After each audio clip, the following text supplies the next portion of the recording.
Good morning. I am Vivek Tiwari from SIRT, which is a part of Sage Group. आज हम लोग RGPB question and answer देख रहे हैं। इसमें हम लोगों ने एक क्वेश्चन लिया है जो बहुत ज़्यादा पूछा जाता है। क्वेश्चन है what is electrostatic deflection, explain the mechanism, also what do you understand by post deflection and what is need. ये क्वेश्चन कई बार पूछा गया है, बहुत इंपॉर्टेंट क्वेश्चन है, तो हम लोग इसे डिस्कस करेंगे आज। तो सबसे पहली चीज़ है कि when an electron beam passes through an electric field, a deflection may occur in the beam depending upon the relative direction of the field and the beam. Then next point है the electrostatic deflection in cathode ray oscilloscope occur on the basis of this phenomena. तो ये क्या बोलना चाह रहे हैं, इसको समझने के लिए हम एक डायग्राम देख रहे हैं। तो यहाँ पर हमें इस क्वेश्चन में क्या करना है कि हमें डी फाइंड आउट करना है, हमें फाइंड आउट करना है डी। तो हम देखेंगे कि जो भी हमारा इलेक्ट्रॉन है वो एक पाथ को फॉलो कर रहा है, तो इसका हमें एक मैथमेटिकल इक्वेशन फाइंड आउट करना है जिससे कि हम इस डी को अपने हिसाब से सेट कर सकें जितना भी हम चाहें।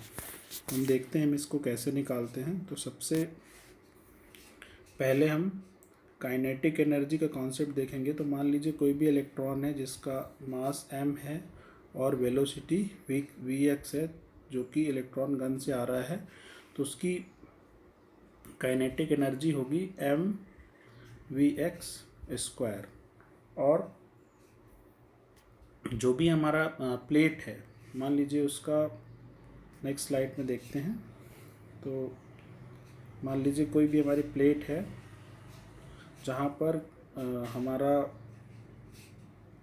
पोटेंशियल डिफरेंस VA है, क्योंकि जो भी इलेक्ट्रॉन बीम से आ रहा है जिसकी वेलोसिटी Vx थी, वो एक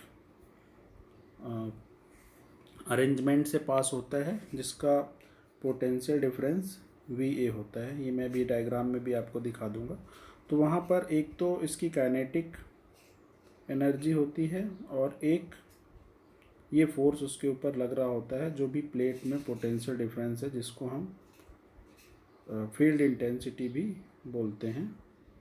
तो यहाँ पर हम देखेंगे कि जब हमारा इलेक्ट्रॉन उस स्ट्रक्चर के अंदर होगा या उस प्लेट के अंदर होगा, उस समय उसकी काइनेटिक एनर्जी और जो भी फील्ड के कारण उस पर फोर्स लग रहा है, दोनों इक्वल होंगे। तो यहाँ पर हमें Vx और जो भी हमारा प्लेट का पोटेंशियल डिफरेंस है, तो ये यहाँ पर ध्यान देने वाली चीज़ है कि हमें नहीं पता था कि इलेक्ट्रॉन किस वेलोसिटी से आ रहा है। तो हम ये नोन पैरामीटर है, m भी नोन है, VA भी नोन है, E भी। E इलेक्ट्रॉन का चार्ज है, VA पोटेंशियल है जो हम अपने कैथोड रे ऑसिलोस्कोप को दे रहे हैं, और m। तो ये सारी चीज़ें जहाँ पर m और E फिक्स है, VA को हम कम या ज़्यादा करके जो भी इलेक्ट्रॉन हमारा आ रहा है, हम उसकी वेलोसिटी को बढ़ा या घटा सकते हैं। हम इसको एक बार डायग्राम में भी देख सकते हैं। तो यहाँ पर हम देख सकते हैं कि ये पोटेंशियल डिफरेंस है जिसकी हम बात कर रहे थे। तो और ये Vx हमें फाइंड आउट करना था, तो हमें Vx यहाँ से मिल गया। अब ये इलेक्ट्रॉन इनिशियली यहाँ से इस प्लेट के अंदर जाएगा। तो इसमें एक चीज़ और ध्यान रखने वाली बात है कि जो Vx है इसकी वेलोसिटी में कोई फ़र्क नहीं पड़ेगा, लेकिन यहाँ पे जो वर्टिकल प्लेट है इसका भी कुछ पोटेंशियल होगा जो कि Vd दिया हुआ है, आपको आप देख सकते हैं। अब हम बात कर रहे हैं इसकी। तो यहाँ पे हम देख रहे हैं इस वर्टिकल प्लेट का, तो जिसका पोटेंशियल कितना दिया हुआ है Vd, और यहाँ से जो भी इलेक्ट्रॉन आ रहा है उसकी इनिशियल वेलोसिटी है Vx। तो इनिशियल वेलोसिटी में कोई फ़र्क नहीं पड़ेगा, लेकिन यहाँ पर जो भी पोटेंशियल डिफरेंस है उसके कारण ये थोड़ा सा अपने पाथ से रिफ्लेक्ट होगा। तो हमें इस कर्व पाथ का एक्सप्रेशन फाइंड आउट करना है। पहले हमने ये फाइंड आउट किया Vx, अब हमें नेक्स्ट इस कर्व पाथ का एक्सप्रेशन फाइंड आउट करना है। देखते हैं कर्व पाथ का एक्सप्रेशन हम कैसे फाइंड आउट करते हैं। तो इसके लिए हम ये देखते हैं कि जब भी इलेक्ट्रॉन हमारा Vx वेलोसिटी से वाई प्लेट में एंटर करेगा तो उस पर जो इंटेंसिटी होगी उसकी वो होगी VD/D। अगर उसकी इंटेंसिटी की बात करें तो नेक्स्ट हम देखेंगे कि अगर VD/D उस पर लगने वाला इलेक्ट्रिक फील्ड होगा तो उसके ऊपर जो फोर्स लगेगा वो होगा FE के बराबर, और वो हमारा आएगा EVD/D। तो क्या मतलब निकला इसका कि जब हमारा इलेक्ट्रॉन वाई प्लेट पे जाएगा जिसके पोटेंशियल डिफरेंस VD है, तो जो भी इलेक्ट्रॉन जब इसके अंदर इंटर करेगा तो उसके ऊपर इतना फोर्स लगेगा। अब इस फोर्स के कारण क्या होगा, इस फोर्स के कारण जो भी इलेक्ट्रॉन है वो प्लेट की तरफ अट्रैक्ट होगा, प्लेट की तरफ अट्रैक्ट होगा। तो हम मान के चलते हैं कि उसका जो एक्सीलरेशन है, एक्सीलरेट होगा वो वर्टिकल डायरेक्शन में। तो हम मान के चलते हैं उसका जो एक्सीलरेशन है वो AY है।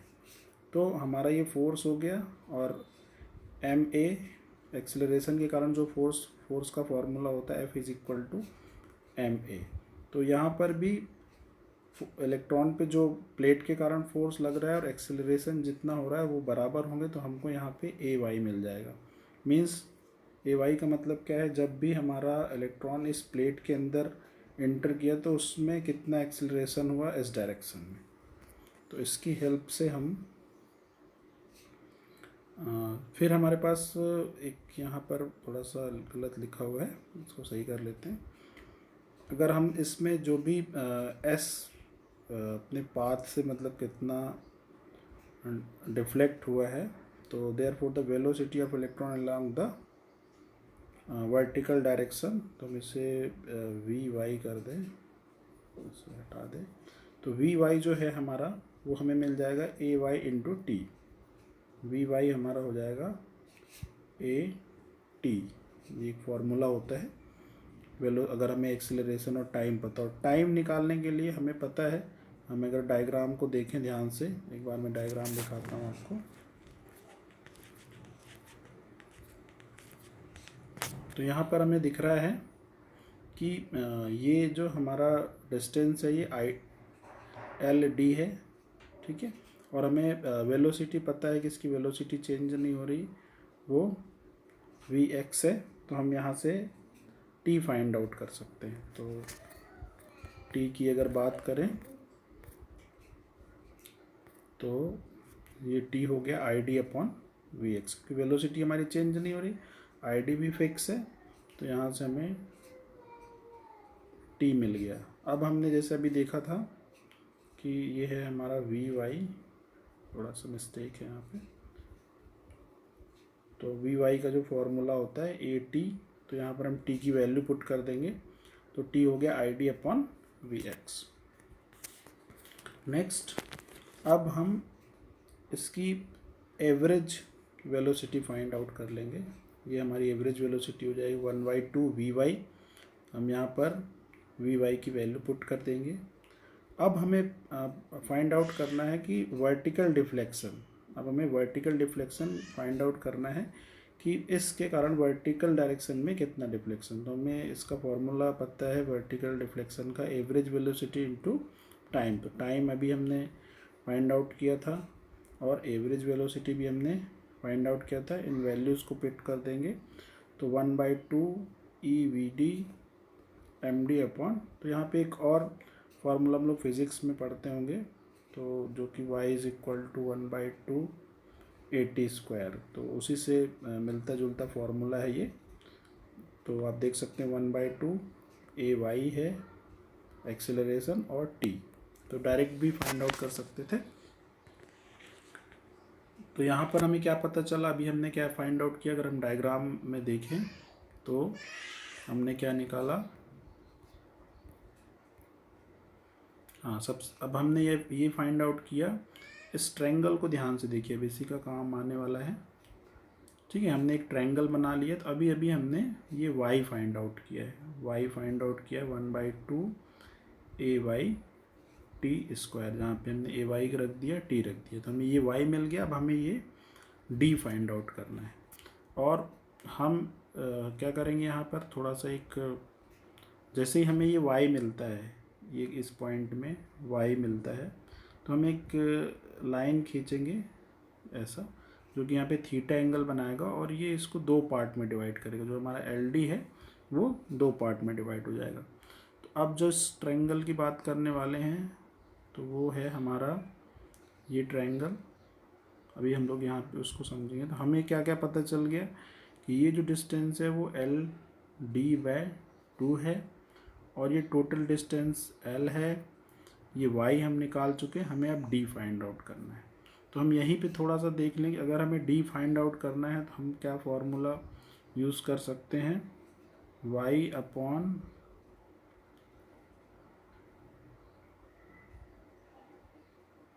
L D by 2 equal to D by L. ठीक है, तो ये सिमेट्री है एक ट्रायंगल की, तो इसी का हम यूज़ करेंगे। देखते हैं इसको।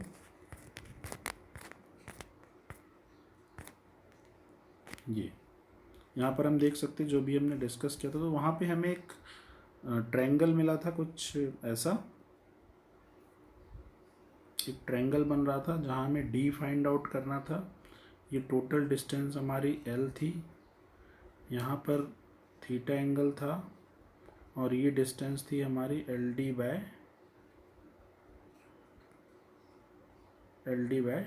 2। तो हमने ये फार्मूले में रख दिया, y upon L D by 2 और d बाय एल। हमें फाइनली डी चाहिए, तो सारी वैल्यूज़ पुट कर दी। यहाँ पे हम देख सकते हैं जो भी हमने निकाला था, तो हमें मिल गया फाइनली ये। फिर हम थोड़ा सा और इसको सिंप्लीफाई करेंगे, vx की भी वैल्यू पुट कर देंगे। ऐसा क्यों कर रहे हैं, क्योंकि हमको d को इस फॉर्म में लाना है कि वो सारे नॉन पैरामीटर के फॉर्म में आ जाए। तो यहाँ पर हम देख सकते हैं जो हमें फाइनली डी मिल रहा है उसमें क्या क्या पैरामीटर्स हैं।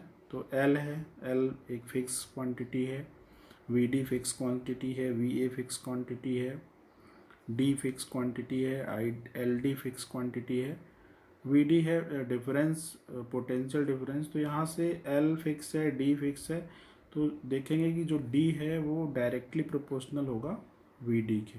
इसका मतलब ये है कि अगर हम वी डी को कम या ज़्यादा करेंगे तो हम स्क्रीन में होने वाले डिफ्लेक्शन को जितना चाहें उतना हम कर सकते हैं। तो मेनली जो हमें ये फाइंड आउट करना था हमने फाइंड आउट कर लिया। अब इससे रिलेटेड कुछ और पैरामीटर हैं, जैसे सेंसिटिविटी ऑफ CRT। तो ये होता है S is equal to D upon V D. तो यहाँ पे हमारे पास डी है और वी डी है, तो ये पता है, तो हमको यहाँ से सेंसिटिविटी मिल जाएगी। इसके बाद हमें निकालना है डिफ्लेक्शन फैक्टर ऑफ CRT। तो ये होता है 1/s, मीन्स सेंसिटिविटी का अपोजिट। तो यहाँ रख देंगे तो हमें डिफ्लेक्शन फैक्टर ऑफ CRT भी मिल जाएगा। तो ये 3 फैक्टर आपको एग्ज़ाम में एक्सप्लेन करने हैं, जो कि आपको यहाँ बता दिए गए हैं। Thank you very much.